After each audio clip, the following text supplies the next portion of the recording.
Je suis entré, le cœur battant à tout rompre alors que je m'approchais de la réception. La réceptionniste m'a accueilli et je lui ai donné mon nom. J'ai besoin de parler à quelqu'un des violations environnementales, dis-je en essayant de paraître aussi calme que possible. Elle m'a conduit dans un couloir jusqu'à un petit bureau où un homme d'une quarantaine d'années était assis derrière un bureau encombré, les papiers empilés en hauteur. Je n'ai pas perdu de temps. Je travaille chez Maxwell Pharmaceuticals à Baudette, dis-je en prenant une profonde inspiration. J'ai des preuves de déversement sauvage dans la rivière Baudet. Des déchets toxiques. Ils sont déversés directement dans l'eau par l'usine. Ses yeux s'écarquillèrent lorsque je déposai les photos sur son bureau, les images accablantes de la canalisation, de l'eau troublée de la zone contaminée. « Es-tu sûr ?» demanda-t-il doucement. « Positif, dis-je. Je l'ai vu moi-même. J'ai également confirmé que l'entreprise d'élimination à laquelle ils font appel n'existe pas. Ils ont menti sur leur pratique de gestion des déchets, et cela tue la ville. Ma mère est malade à cause de cela et des gens meurent. L'entreprise dissimule cela et ils ne reculeront devant rien pour protéger leurs profits. » Il prit un moment pour parcourir les photos, le visage sombre. « C'est grave, Violet. Tu te rends compte des conséquences si nous enquêtons sur eux. Cela pourrait prendre des mois. Et ils nous combattront à chaque étape du processus. »« Je m'en fiche, dis-je, ma voix tremblante à la fois de peur et de colère. Des gens meurent. Je n'ai pas le temps d'attendre. Je veux dénoncer cela et je veux que cela cesse maintenant. » Il s'appuya contre le dossier de sa chaise et me regarda un instant avant d'acquiescer. « Je vais en parler avec les plus hauts gradés, » a-t-il déclaré, toujours mesuré. « Mais je ne peux rien promettre. Vous devrez rester silencieux pour le moment. Nous nous en occuperons à partir de maintenant. Mais sachez que ce n'est pas quelque chose qui passera inaperçu. Maxwell a des ressources. Ils ne tomberont pas sans se battre. » J'acquiesçai, sentant le poids de la situation peser sur ma poitrine. Les prochaines étapes n'étaient pas entre mes mains, mais au moins je savais que j'avais fait ce que je pouvais. Ils allaient enquêter. Ce ne serait pas facile, mais cela devait arriver. En quittant le bureau, je n'ai pas pu m'empêcher de ressentir un mélange d'effroi et de soulagement. Je savais que ce n'était que le début de quelque chose de bien plus grand que moi, mais je savais aussi que défendre la vérité n'avait jamais été aussi nécessaire. Je n'étais plus seulement une femme qui avait perdu son emploi. J'étais désormais un lanceur d'alerte, risquant tout pour protéger les personnes que j'aimais et l'environnement auquel je tenais si profondément. Les jours qui suivirent furent remplis de tension. Je restais près de la maison, gardant un œil sur ma mère, qui s'était affaiblie. Chaque fois que j'entendais une voiture s'arrêter dans l'allée, je me préparais à une mauvaise nouvelle. Maxwell avait la main dans tous les quartiers de la ville. L'usine était l'élément vital de Baudette, et ils étaient capables de tout. J'ai commencé à recevoir des appels anonymes, tard dans la nuit, me sommant de rester à l'écart de l'affaire. Le premier est arrivé une semaine après ma rencontre avec l'agence de contrôle de la pollution. Une voix à l'autre bout du fil dit « Laisse tomber, Violet. Tu joues avec le feu. » Je n'ai pas répondu. Le deuxième appel est arrivé quelques nuits plus tard. « Vous n'allez pas gagner. Maxwell est plus grand que vous. Arrêtez avant qu'il ne soit trop tard. » Chaque menace me rendait plus déterminé à continuer. Je ne pouvais pas reculer maintenant. Pas après tout ce que j'avais vu, pas après ce que Maxwell avait fait à cette ville, à ma mère. L'agence de contrôle de la pollution du Minnesota a pris son temps, mais lorsqu'elle a finalement déménagé, elle a agi rapidement. En quelques semaines, ils avaient rassemblé suffisamment de preuves pour lancer une enquête officielle. Maxwell Pharmaceuticals a été informé. Bien sûr, ils ont nié toutes les allégations, mais les photos, la fausse entreprise d'élimination et la rivière contaminée étaient difficiles à ignorer. J'ai été convoqué pour un interrogatoire. Le stress commençait à se montrer sur mon visage. Mes mains tremblaient pendant que je faisais ma déclaration, expliquant tout ce que j'avais vu et vécu, les preuves que j'avais recueillies.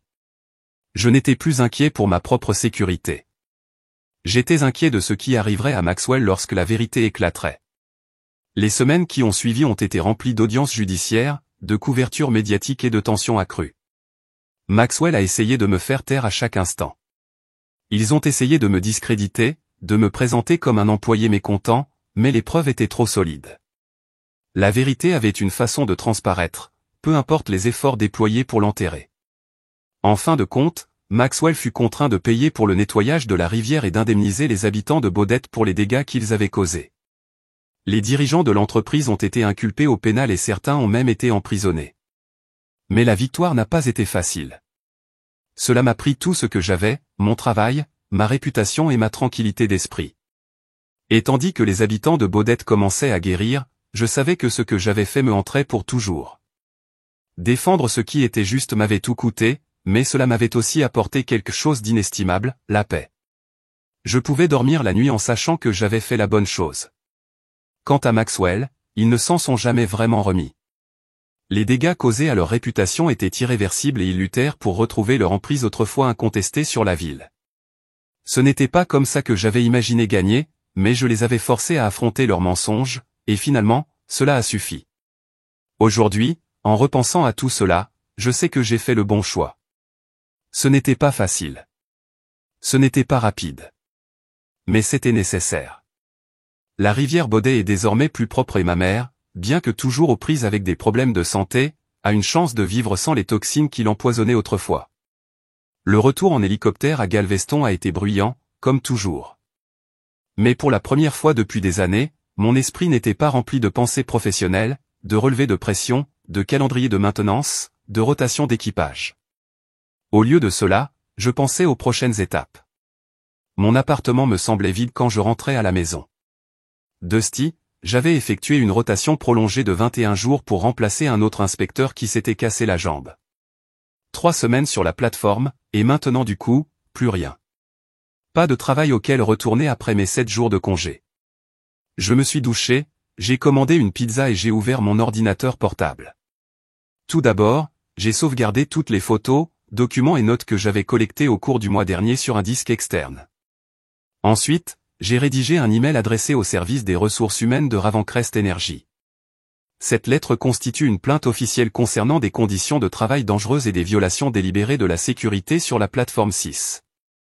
J'ai documenté de nombreux cas où des équipements critiques ont été mal entretenus, des protocoles de sécurité ont été contournés et des préoccupations légitimes ont été rejetées. J'ai joint 20 pages de documentation avec des dates, des violations spécifiques et des preuves photographiques. Ensuite, j'ai appuyé sur envoyer et je me suis couché. 3 jours se sont écoulés avant que je reçoive une réponse, non pas des RH, mais de Laurence Wilson, le conseiller juridique d'entreprise de Ravencrest. Le message était bref, professionnel et clairement conçu pour me faire taire. Monsieur Bennett, nous avons reçu votre plainte et mené un examen interne approfondi. Nos résultats indiquent que toutes les opérations sur la plateforme 6 sont menées dans le cadre de paramètres de sécurité acceptables. Votre licenciement était dû à des problèmes de performance documentés et à la création de retards inutiles dans la production. Toute autre communication contenant des accusations infondées contre Ravencrest Energy pourra donner lieu à des poursuites judiciaires pour diffamation. Cordialement, Laurence Wilson, directeur juridique. Je l'ai lu 2 fois, puis j'ai fermé mon ordinateur portable. Je n'étais pas surpris, mais une partie de moi avait espéré que l'entreprise se soucierait réellement des problèmes de sécurité que j'avais signalés. C'est vraiment stupide. Le lendemain matin, j'ai passé 2 appels téléphoniques. La première était celle d'Alex Reeves, un ancien collègue qui travaillait désormais chez Blue Water Offshore, un concurrent. Nous nous sommes rencontrés pour déjeuner dans un restaurant de fruits de mer près du port. Ravencrest a fait des économies pendant des mois, a déclaré Alex en mangeant son poisson grillé. Il ne s'agit pas seulement de votre programme. Ils subissent la pression des actionnaires après l'effondrement du trimestre dernier. Les actions ont chuté de 18%. Ils vont faire tuer quelqu'un, ai-je dit. Alex hocha la tête.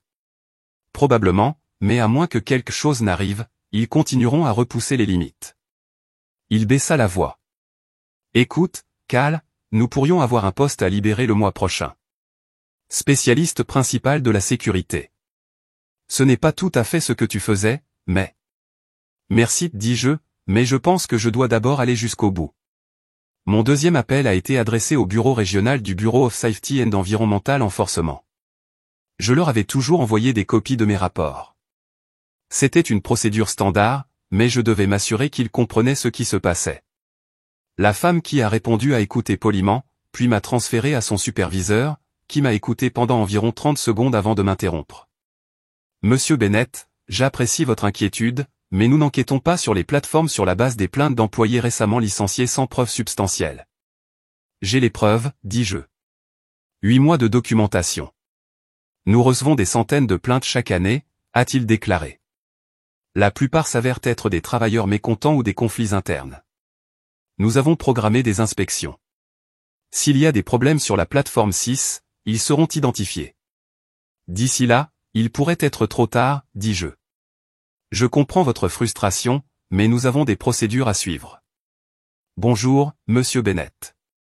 La ligne est tombée en panne. Je me suis assis là, tenant le téléphone, sentant le poids de ce à quoi je me trouvais. Une entreprise avec des milliards en jeu. Des agences gouvernementales aux ressources limitées et aux montagnes de bureaucratie. Et moi, juste un homme avec un dossier rempli de violations que personne ne voulait voir, jusqu'à ce qu'il le soit. 2 semaines après mon licenciement, j'étais encore en train de réfléchir à mes options lorsque Jason Parker m'a appelé. C'était la première fois qu'il quittait la plateforme depuis mon départ. Cal, dit-il d'une voix basse, même s'il appelait sûrement depuis la terre. Les choses vont mal là-bas. Nous nous sommes rencontrés dans un restaurant loin des lieux de rencontre habituels de l'industrie. Jason avait l'air fatigué avec des cernes sous les yeux.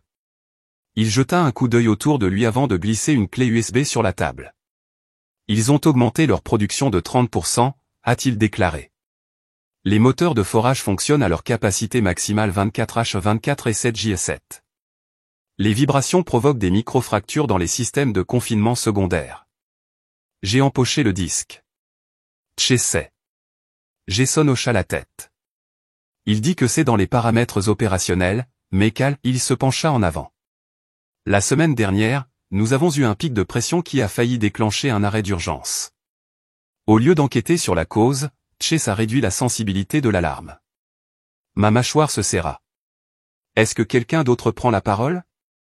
Personne ne veut garder son emploi, Jason regarda son café. Il y a autre chose. J'étais dans le bureau de Chase, déposant des rapports, et son ordinateur était ouvert. Il y avait un email de quelqu'un de l'entreprise des instructions détaillées sur les opérations de maintenance à ignorer, les inspections à accélérer. Ce n'est pas seulement Chase. Cela vient du quartier général. Cette nuit-là, j'ai examiné les fichiers que Jason m'avait remis, journaux d'équipement, relevés de pression, rapports d'inspection avec de fausses signatures.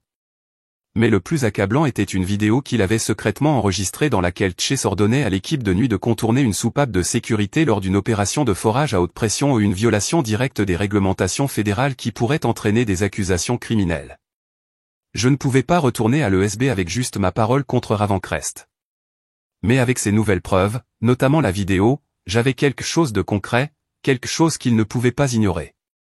Le lendemain matin, je me suis rendu à la Nouvelle-Orléans jusqu'au siège régional de l'ESB. J'avais appelé à l'avance et organisé une rencontre avec Diana Foster, une officier supérieure chargée de l'application des lois. Contrairement à la superviseure à qui j'avais parlé plus tôt, elle a examiné chaque document, regardé la vidéo 2 fois et pris de nombreuses notes. C'est extrêmement préoccupant, monsieur Bennett, a-t-elle finalement déclaré, surtout compte tenu de l'historique de sécurité de Ravencrest. Leur historique de sécurité? Elle m'a regardé attentivement, puis a tourné l'écran de son ordinateur pour que je puisse le voir. Il montrait une base de données interne sur l'ESB avec le dossier de conformité de Ravencrest Energy.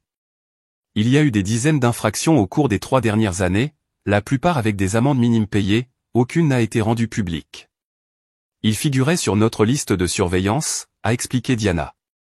Mais ils sont prudents. Ils répartissent les violations sur différentes plateformes, différentes divisions. Jamais assez au même endroit pour déclencher une enquête approfondie. Elle descendit jusqu'au quai 6. Jusqu'à maintenant, peut-être.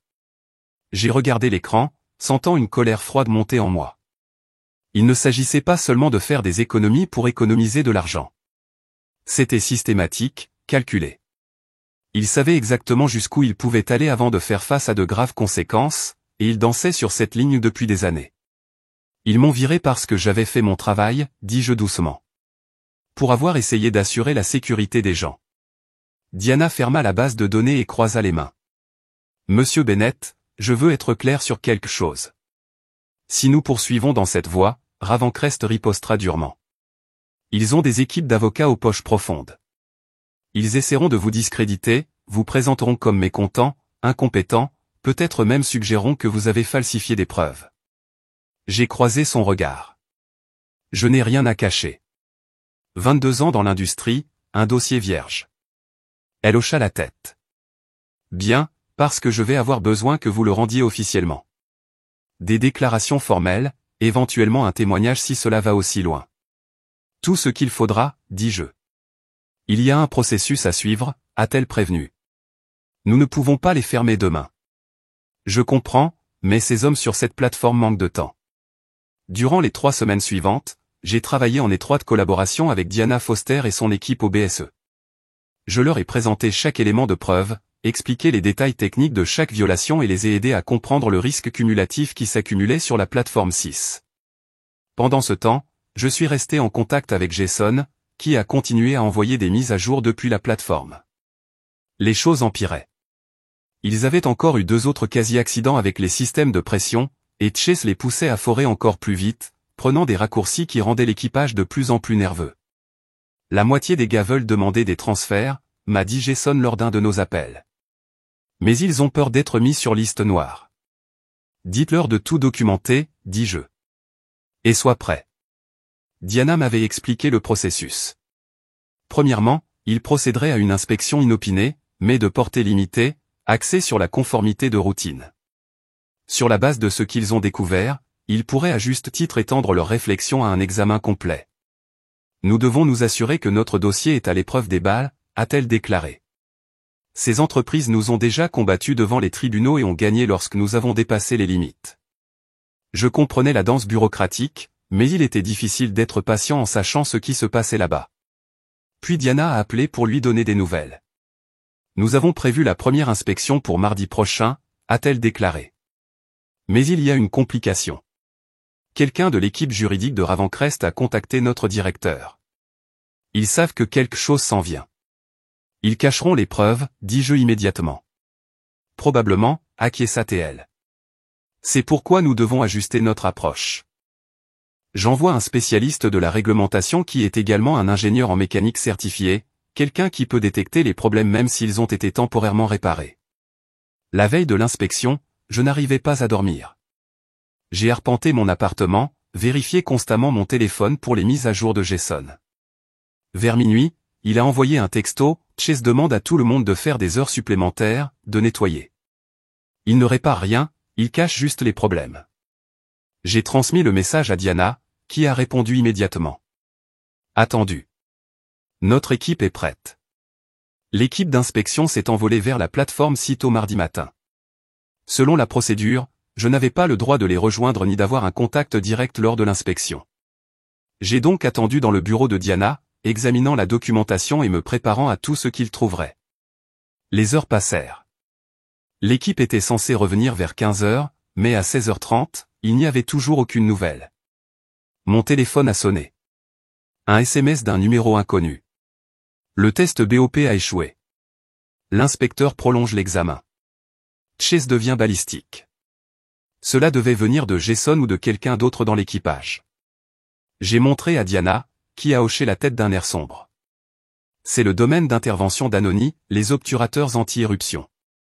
S'il prolonge l'examen, il a découvert quelque chose d'important. À 18h12, le téléphone de Diana sonne. La bataille était loin d'être terminée, mais elle était désormais plus organisée, plus informée et avec plus d'alliés. Chaque succès, chaque victoire, chaque vie sauvée était la preuve que le changement était possible. Au fur et à mesure que j'avançais, il n'était plus possible de revenir à la vie que j'avais avant. La paisible ville de Baeth, autrefois éclipsée par la force destructrice de la cupidité des entreprises, s'est transformée en un symbole de résilience, d'une communauté qui refusait de laisser son environnement être sacrifié au profit du profit. La rivière, autrefois empoisonnée par le scandale Maxwell, était désormais claire et prospère. L'usine, monument de la corruption, renaît sous forme de réserve naturelle, et les gens sont venus de partout pour assister à sa reconstruction. J'ai continué à m'exprimer, à me battre, à défendre ceux qui n'avaient pas de voix et à veiller à ce que les sacrifices consentis ne soient jamais oubliés. L'affaire Maxwell n'était pas seulement une victoire personnelle, elle est devenue un modèle permettant aux générations futures de comprendre le pouvoir de défendre ce qui est juste, même face à une pression et une peur immense.